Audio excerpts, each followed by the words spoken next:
Today, we're discussing how screen time impacts a child's confidence, social skills, and the role it plays in bullying. With so much time spent online, how are kids coping with cyberbullying, and how does it affect their self esteem and interactions in the real world? We'll get into it after I hit this music. Joining me this week is my good friend Art Jury. He is a martial arts instructor out of Washington. Art, thank you so much for coming on today. Thanks for having me, Tim. This is exciting. Yeah, I'm excited to talk about this topic of tablets and kids. It seems like I work with a lot of parents, and I actually had a parent tell me one time their kid's going to quit martial arts because they didn't want to get off their tablet. And I was like in shock, like, really? That's going to be the reason why your kid's going to quit martial arts? Well, the parent didn't want to deal with it. So Art, I'm not sure how much of it you see in your school or with your parents, but let's just start off with how much of a distraction is that tablet for kids? It's a huge distraction. It's an addiction for many people. It's hard to quantify how it is, but you trigger dopamine when you start to play with phones, anything with a screen. It gives you some feedback, especially if they're playing any kind of game or any kind of interaction. One of the problems with it is it replaces other things that you could be doing. I read this great book, The Anxious Generation. He had some great tips in it. And one of the big things that he points out is we've converted from a play-based childhood to a phone-based childhood, or screen-based, I guess you could say, in this case. All screens contribute to it. Phones, it seems, are the biggest problem because they're so portable. And people think they're making good connection with their family and friends, but they're not. The communications isn't synchronous. It means it doesn't happen one-on-one all the time. Because a lot of times, like if you're on Facebook or any of the apps, you'll send something out and you're not actually taking turns talking to somebody like we are right now. This would be considered a slightly better interaction because I can see you moving around and smiling or giving me feedback on how I act. Particularly with children, as they are learning how to be in the world, you learn that by doing it with other people, not by putting things for people to like on Facebook or Instagram or whatever it is you're using.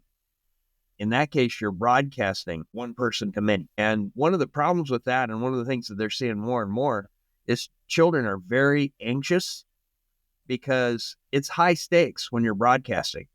Like right now, you and I are talking, a whole bunch of people are going to see this. It makes it a little more nervous.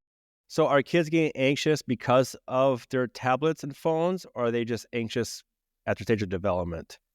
There's some things that go into making them more anxious. So one of the things you lose with all the access to phones and tablets and all that stuff is sleep. When you have less sleep, you're less balanced in your brain and you're more likely to be anxious. But the bigger problem is you don't learn how to socially interact with other people in real life because you don't get the same feedback. Even what we're doing right now, I can see your face. I can see, maybe you yawn and fall asleep because I'm talking or whatever, or laugh. See, we have an instant feedback there. But if you're doing this on Facebook, Instagram, something like that, you're going to get your feedback later. Yeah. And a delayed feedback doesn't feed you the same chemicals in your brain as instant feedback. Also, there are cues that I will not pick up over the computer screen like this that I would if we were in person. And it's a complicated skill set to interact with another person in a good way. And you can only learn it by doing it. Just like I teach martial arts. You can talk to somebody about how to do a front kick. You can draw a picture, or you can show them how to do a front kick and then help them model the right behavior in person. But teaching it online, a lot of us learned this if we tried to teach during COVID. It's a lot harder. Yeah. Skilled instructors probably can make it through. But if you're 5, 6, whatever years old, you're not a skilled instructor and you're not a skilled learner, really. You're programmed to pick things up. Our biology is set up that way, but you're not skilled at it. You don't know how to tease out the extra information because you don't even know it's there. And if you're not getting that feedback, that's how we grow in groups and how we get better and better as time goes by. So what they're finding is there's kind of two things. It's not just the screens, but we have a anxious generation coming up, is what they like to say, because people are overprotected physically. So you don't go out and play and do things with your body. Instead, you sit and look at a screen. I don't know if you've experienced this, but I have gone to like meetings for people or even classes that I've attended, and you'll see 30 people sitting in a room. There's no lecture going on yet. You're waiting for things to start. They're all sitting there and staring at their Art, phones. I'm guilty of that. I am Yeah. guilty of that. So I go to my BNI meetings, and sometimes I should be networking, but I'm catching up on my emails, catch up on social media. So And I am right there, guilty. you're getting it there. And this is something that is diplomatically hard to express to parents, but they are modeling the behavior the child will try and follow. Certainly before they're teens, they lean more towards family than they do peers. So they're modeling that, number one. Number two, especially when children are very small, one of the ways they develop empathy and connection to people is by seeing your face and having your undivided attention as a parent. If you are giving them partial attention and, staring at the phone all the time, oh yeah, that was great. The kid can tell. And I'm sure you've experienced this as an instructor as well, where you're sitting there and the kids are doing their black belt test or whatever, and the parents are looking at their phone. They're not looking at the kid doing their thing. People think that the kids don't notice. They notice. Yeah. They notice everything. And when they do that, how does that make you feel? I mean, if we're sitting here talking and you can see me just sitting here reading a book and not looking up and paying attention, you're not going to feel good. Yeah. I mean, you're an adult. You'll get over it. But a kid, that's not so much. They're programmed now that the phone or the screen is more important than them. Yeah. What kind of message you send there? This has been a fascinating book to read. And I read a bunch of books before I settled on this one. He has some practical applications and things we can do to help things get better. But it's not looking good right now. He has a lot of hope. He's seeing a lot of changes, which are hopeful. Yeah. So do you think that excessive screen times for kids increases their vulnerability to bullying and cyberbullying? Oh, yes, you are less able to interact correctly with people. So you're not good at giving feedback. Yeah, I Part of the suppose you can't bully, give it an emoji. It's kind of hard to give it an emoji to someone talking to you. write it on your forehead. Yeah. So and I believe from what I've seen, at least a portion of the bullying problem is miscommunication. Somebody comes up to you and they do something that they think is funny, but it really hurts you. As an adult, well, not all adults, but hopefully most adults have developed the skills to say, hey, that wasn't cool. If you're a kid, you're learning how to interact with people. Somebody has just done something that they think is funny, and they hope everybody else thinks it's funny because, like it or not, most people want to be part of the group and part of the crowd. So they do something they think is funny or informational or whatever, and it hurts your feelings. Well, if you're a kid and you haven't learned how to express that by interacting with people one-on-one, you don't know how to express it. So maybe you feel bad, you feel sad or whatever. The kid likely also misinterprets it because he's also the bully, has spent a lot of time online on videos and stuff. He doesn't read the cues back. So now you got a problem. I strongly believe that very few bullies are actually evil. Nobody's the villain of their own story, right? They want stuff. They want to be part of the group. They want to have friends. One of the ways you get friends is to be interesting and entertaining. Another way is to create somebody who's an outsider, and then you're part of the group and they're outside and you become part of the group. If kids have a more limited way of communicating, they're going to pick less effective ways because they don't know better. Yeah. It's not just that they're like the mean guy. They're trying to do their thing to get what they want. They just don't know how to do it properly. So, Art, what you're saying is kids that are participating in bullying behavior are doing it to make themselves look better in front of a group of kids, Yes, that's and they pretty just much find someone everybody's easy. goal. Yeah, that's crazy. Yeah, we all want, it's kind of funny. We all want the same thing. A lot of times we just don't know how to get it. We Yeah. want to So be accepted. somebody's got to be the butt of the joke, basically. Yes. Well, we want to be accepted, and we want to, we're a social animal. I also have a Bachelor of Science in Psychology, and this is fascinating to me. We crave being part of the group, being part of society. People who go off and are by themselves, there's a few people that can do it, but very few. People get off into weird stuff when they're off by themselves and they don't have any feedback from the group, the social animal.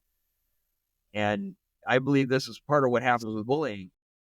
So, because kids may experience bullying in person, like you said, they could just become the butt of the joke. Do you think they feel safer online? Yes. Well, Okay.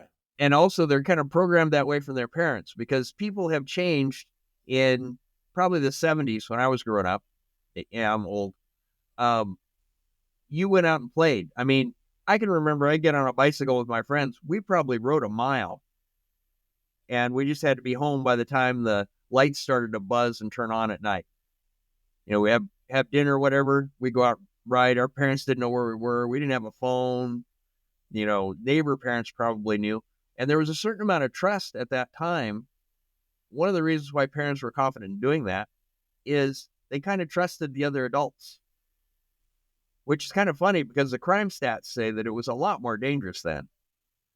But they knew that, if a kid fell on his bike or whatever, and Ed or whoever it was in the neighborhood would either help him out or call him so that they could get it taken care of. But today, until kids are like 11, 12 years old, usually they're not allowed to be by themselves. They don't have agency in themselves. Yeah. And if you can only really learn things when there's some risk, but not too much. Like this interaction between me and you, if you were videoing this and sending it out to a bunch of people, if I make a mistake, I've made a mistake with one person. You either correct me, we get over it, or not. It's a pretty small loss penalty on my part for making a mistake. Now, we broadcast this out to a bunch of people. If I make a bad mistake, like the Elon Musk thing where he did the hand gesture. Yeah. They make a mistake. Now, Elon Musk's an adult and he's pretty stout. But imagine a kid doing that in front of a stadium. They don't know Not better. knowing what's going on. Yes. They've basically committed social suicide. They're done. Everybody's going to hate them and they're going to tease them and they're going to have a bad day.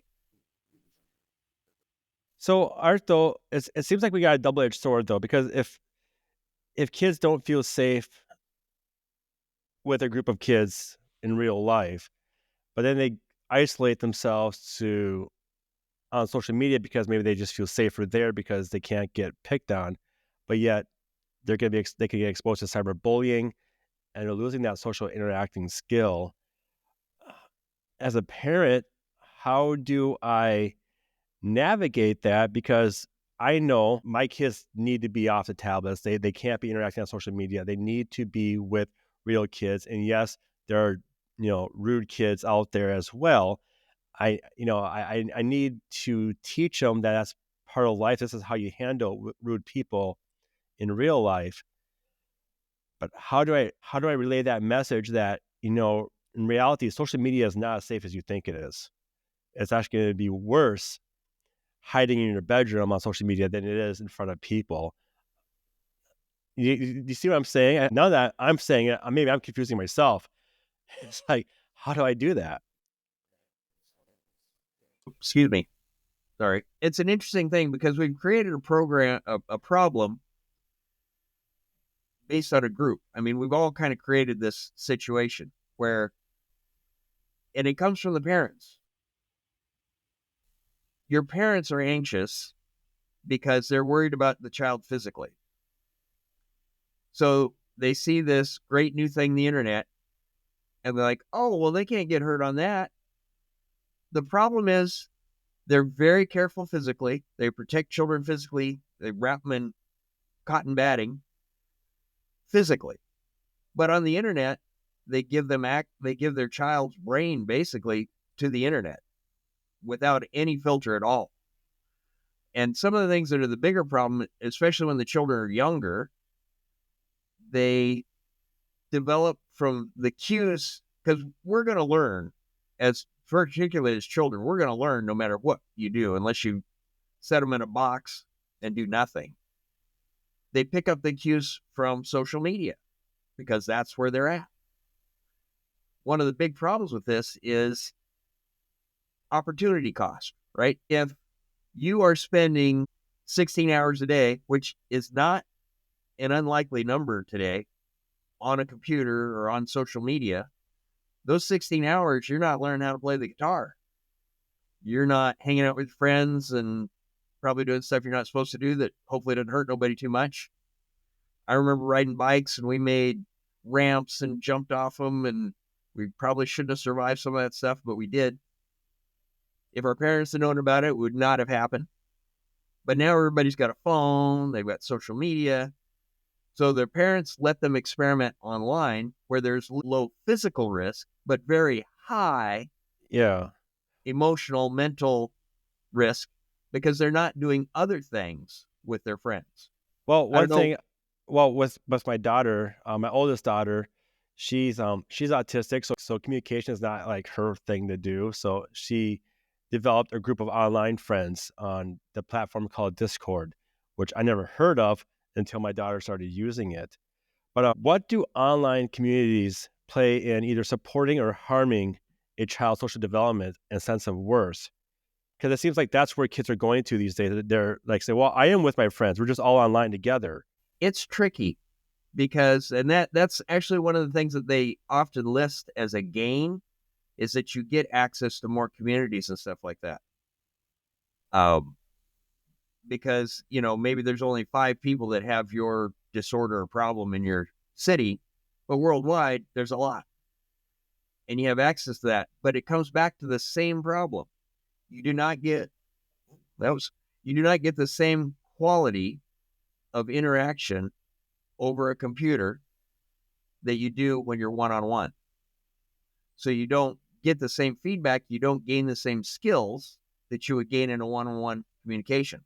And you're taking the time that could be spent one-on-one with somebody, and you're spending it on a computer. It So is tricky. is there a tactic that you may have to convince your kid otherwise? Because as a parent, I had a hard time convincing, Jazz, like, go outside, get real friends. But she feels safe with that group.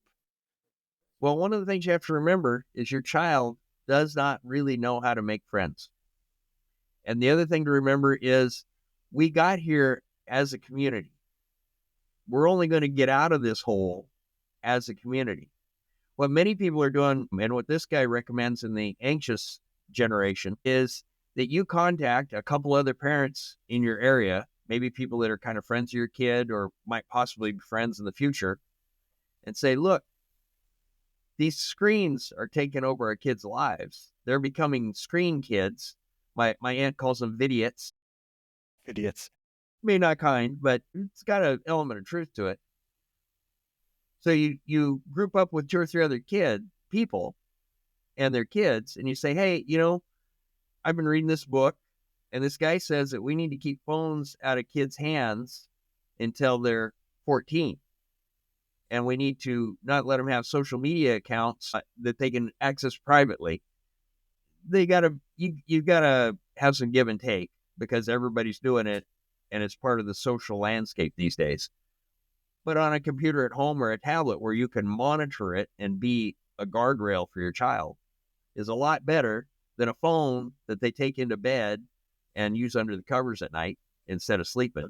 But if you can make a pact with a couple other families and say, the other thing you have to do is you have to replace that with something. If you're taking away their dopamine connection, you say, okay, now, can we make an agreement that we're going to have our kids together every Friday night or every other Friday night. We'll get together and they'll do something fun. We'll go to, a game place or an amusement park or have a sleepover, whatever. Something where they are getting something out of it to replace what you're having them not do, which is beyond Yeah. computers and stuff. An interesting thing, they've done a fair amount of research. If you can get people to be off social media for 2 weeks, a lot of their behaviors go back to what would be more normative when I was growing up, where Interesting. you find it better to spend time with people in person. And because these folks that make these social media engines, they're really smart. Yeah. They understand B.F. Skinner did a lot of work with this. He was a behaviorist, a psychologist. The way to get people to basically get programmed and addicted to something is to give them reward every so often. And that reward comes back at different times. So like if you get a reward for pushing a button, like he did things with pigeons and mice and stuff like that. So they get food when they push a button. If they get food every time they push the button, they don't get addicted to pushing the button. If they get food from one time to every 10th time, they get addicted. It's just like a gambler. That's why gamblers get so tied in. The same thing happens with the social media. When you're doing Facebook and you post something and you get a like, there's your hit. But you don't always get likes. It's a variable reward system. They set it up very carefully, and they've got all this fancy algorithms and stuff that give you variable feedback to get you hooked. Yeah. Because their goal is to occupy all of your time. Kids will do their craziest things for a like on social media, and it's just ridiculous. I don't know if you heard about that boy and that girl. This was a couple years ago where he wanted to become famous on YouTube, so he held up a book and told his girlfriend to shoot at the book, and actually, she did, and actually killed him. It's like, this is what kids are doing just to get a like, to get social media famous. Well, one of the things that it's interesting you say it that way, adults will do the same thing. And as this has grown to become a all ages phenomena, you have a lot of things pointing children towards just being on screens and not doing things in real life. That's actually one of the great things, one of the reasons why I became a martial arts instructor. You don't see a lot of people using phones while they're sparring or doing any interaction in a martial arts class. I certainly wouldn't allow it for any of my students. So they have to interact in real life. You have to learn to read cues so that you know if they're going to punch you or kick you or what direction they're going. Yes, learning that body language, big one. And the martial arts brings you to a very, I would say, primitive feedback system. If Johnny is looking out the window and Joe kicks him and Johnny gets hurt, you look over and you say, well, Johnny, where were you looking? Were you looking at your partner or were you looking out the window? For one, they don't want the embarrassment. For two, it may have hurt a little bit. And they get automatic feedback. They get a correction right away. And it's in a relatively safe place. What this fella recommends is that we create more of those safe spaces and we let children have a little bit more independence. So, because no learning really happens unless there's some risk. The trick is to make the risk managed so nobody gets hurt bad. And that's one of the keys to learning social interactions. One-on-one, like I said before, you make a mistake, maybe you lose one friend.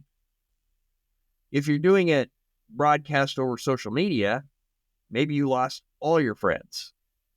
So one of the things they're finding, and I don't know if you've noticed this, but if you talk to somebody who is like a teenager or in college, and they're finding this in college too, they've done some research on this, they do not like to disagree with people. They do not like to speak up. They'll tend to just agree because you can show agreement. It's pretty cheap to you to just kind of, oh yeah, okay, yeah.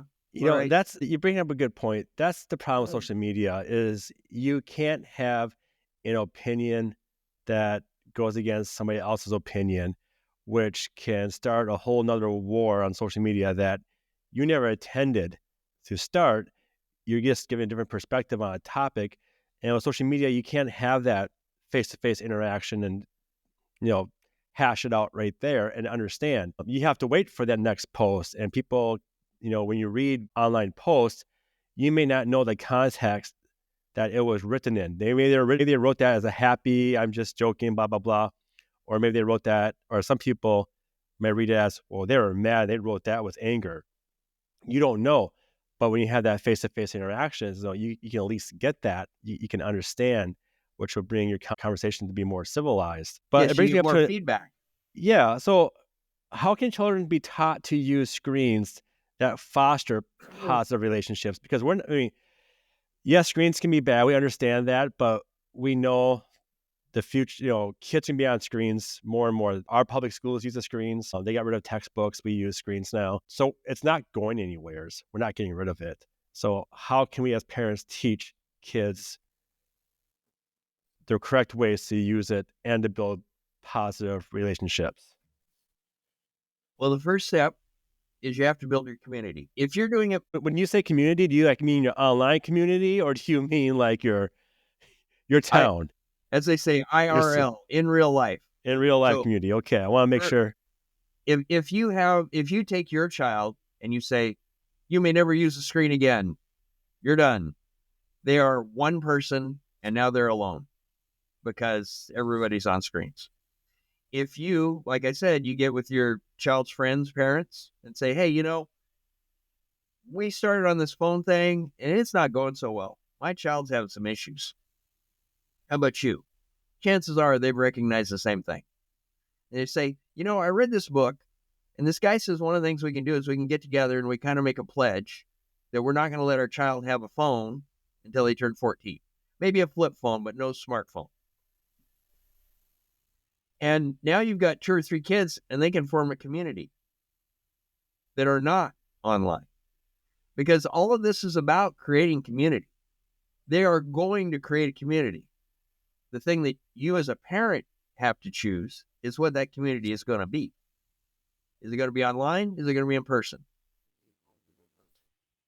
They will learn better or more effectively how to interact with other people by interacting with other people in person. It's how we have done it for hundreds, thousands of years. There's no reason to think that we can just jump tracks and completely change and have it work well with the wetware that we have in our brains now without having a problem. Because right now we're having a problem. I see bullying, poor behaviors, and a lot of it I don't think even is really bullying so much so, as I said before, as miscommunication. They never learned how to interact properly. So they do what they do. When I was growing up, I grew up in a small town in Eastern Washington. If the things I read online, I quite often notice, I'm like, if I said that when I was growing up to one of my neighbors, it would not have ended well for me. It would have physically not ended well, likely. And if it didn't, my neighbors would have gone to the other neighbors and said, hey, this guy, he stole my car, or, whatever you can think of. He was rude to my daughter, whatever. You're going to have a reputation instantly. Now, one of the things, and they talk about this in the book, social interactions over the internet have a low cost if you just abandon them, right? There's a low bar to get in, low bar to get out. You just change your username. It's all gone. And you don't get that feedback, and you don't have that group, that community holding you accountable for what you've done. So I totally understand building your community first, and say we do that. So I got my kid to build an online community first, but they're still going to have that tablet, their phone when they get to be high schoolers. How can I teach my child right now the way to use social media in a positive way to build positive relationships? One of the most important things, and you can look at the graphs for all the bad stuff, suicide, and how people reporting how anxious they are, a lot of other things. And it all comes when smartphones appeared. A tablet is not quite the same as a smartphone because you can't stick it in your pocket and go to the bathroom and your parent not notice, right? It's a lot harder to stick it under your covers at night and be up all night and not sleep and get exposed to the internet when you have a tablet versus a phone. So the important thing is what he recommends is that, and what he did with his children, because he has 2 children as well, they don't get a smartphone until they're 16, which not a popular choice these days. One of the ways he navigated with his children is he built communities like I'm talking about here, where like he went with his daughter's friends and he got 2 or 3 of the families to get together and said, okay, we did this phone thing. It's not going well. So we're going to take it out. And instead, we want to have the girls be able to get together for a sleepover every Friday night. And we'll take them to carnivals and we'll take them to shows or whatever they want to do. We'll let them set what we're going to do. We'll set a budget, so it's not crazy. But they'll go out and they'll have fun, but they're not going to have their phones. And his daughter was good with that. And she's gone on to do more good things. The main thing is whenever we want to change a behavior, we have to give something that is positive because this is the opportunity cost, right? If their opportunity is to be with their friends in person, they can't spend that time online because they're with their friends in person. And if they don't have a screen, they can't all be staring at screens while they're sitting together. So do you believe, Art, that kids can, though, build a positive relationship on social media? Or is it just best to have our kids, as they would say, do IRL in real life? I do believe it is possible. And even more importantly, I think that we have to make it possible because the people that run all the social media stuff, they have a lot of brains and a lot of money, and they're using it to hook our children. So just like we teach our children not to drink in excess or do other things that are bad for them, we have to teach them how to navigate this. One of the keys is, and I know you know a little bit about brain development, as the brain develops and more of the prefrontal cortex develops, children can make better decisions with more information. So one of the critical things is, that's one of the reasons why they cut it off at age 14. They say no smartphones before age 14. Children likely are not even physically capable of controlling their behavior before that age because their brain just hasn't developed enough. He likes to tell a story. One time he was riding in his car with his daughter, and she had his iPhone or iPad, I think it was. And she said, "Daddy, take the iPad away from me. I can't look away." Because she'd been hooked and programmed, and she was still smart enough to recognize it was a problem. So he took it away, and she felt better. One of the things people don't understand is the behaviorists that, like B.F. Skinner, some of the stuff that we program into ourselves becomes a reaction, like the Pavlov's dogs. The bell rings and you salivate because you're anticipating food. When we smell food cooking, if you pay attention, you'll notice you start to salivate. You're like, oh, yeah, I'm going to be eating that great food here in a little while. Nobody told you to do that. You're not doing it consciously. You've been programmed to do that. They use the same techniques on the internet, and we need to teach our children how to live in that world. But we also need to recognize that you can't expect a newborn baby to run. They're just not capable. And you can't expect a 10-year-old to be able to control looking at an iPad or something. They're just not capable. They don't have the brain mechanism to do it yet. They're not born knowing how to do it. We've got to teach them how to do it. And we've got to give them space to play. Play is, I read several books about play. It's really interesting. We learn so much better through play than we do repetition. Well, a lot of kids will associate play, though, playing games on their tablet. So we got to teach them to play with physical toys, not the games on their tablet. The physical stuff. Because are people becoming... I remember when I was growing up, I would see people kind of plinking around on guitars and doing other things. And I'm also a radio amateur. We build stuff and do things in the real world. those groups are getting smaller. There's fewer and fewer people doing it because the opportunity cost. They're always online, so they're not actually doing things with their hands. I'm considered in my community a fairly handy guy. If somebody has a problem, any of my neighbors, they'll call me up. I'm not a plumber, but I can do most plumbing things. I'm not an electrician. I can do most electrician things.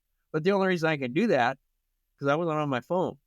Art, I want to thank you for coming on my podcast today. But before we leave, do you have any advice for parents to help get their kids off that tablet and participate more in the real world? Create a community. That's what everybody craves. We're social animals. Humans are literally programmed to interact with other humans. Anything that comes between that makes a problem. We've been doing it this way for thousands of years. Create a community. It is way easier to do anything if you're in a community. For me, a lot of my community is martial arts. Same here. And maybe other people have other, maybe you're into chess or tennis or whatever. But look to your community and work with them. They all have the same problem. And for the most part, they all have the same concerns. Now, we all deal with it maybe a little differently, but look at what the goal in the end you want. Work towards your end goal, right? Your end goal is to have a happy, healthy human that can interact in the world and get some cool things done. First step, they got to learn to communicate with other people effectively. And they have to learn how to build their own community. Make them a part of the process. It is their life.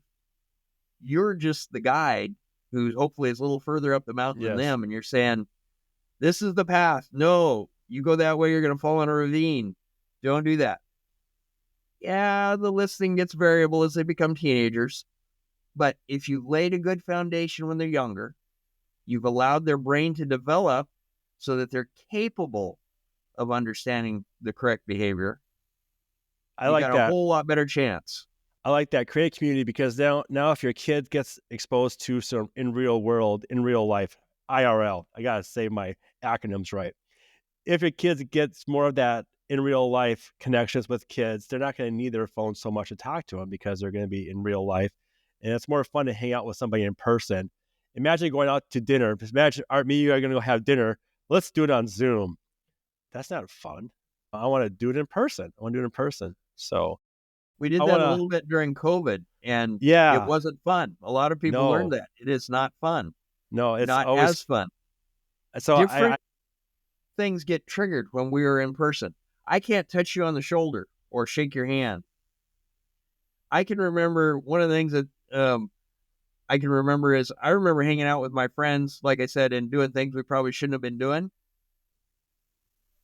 But today, people spend a significant amount of their time, their free time, 70, 80% online. They are not doing it in person. If I had lost all of those experiences growing up, I would not be a very good person, I don't think. Yeah. It's a very rich world in real life, but there is more risk. And people have learned to be anxious and afraid of risk. We need to overcome that. Yes, because risk is all a part of life, is having those risks. But community can back us up. They teach us the way to go and help hold us to standards. But at the same time, they got our back because they're our community. All right, Art. If you don't have community, it's going to be kind of sad. Yes. So Art, community is what's going to help keep your kids. Building that community is going to help keep your kids maybe less off that social media, get interacting with more people. I love it. Art, if people want to get a hold of you or find you on social media, are you on social media? Can we find you? If so, where can we do that? I'm, as part of my school, Dauntless Martial Arts, Dauntless MA at fastmail.com is an email address. Okay, you're going to have to spell Dauntless for me because I'm not going to be able to figure that one out. So go ahead, spell us your website. DAUNTLESSMA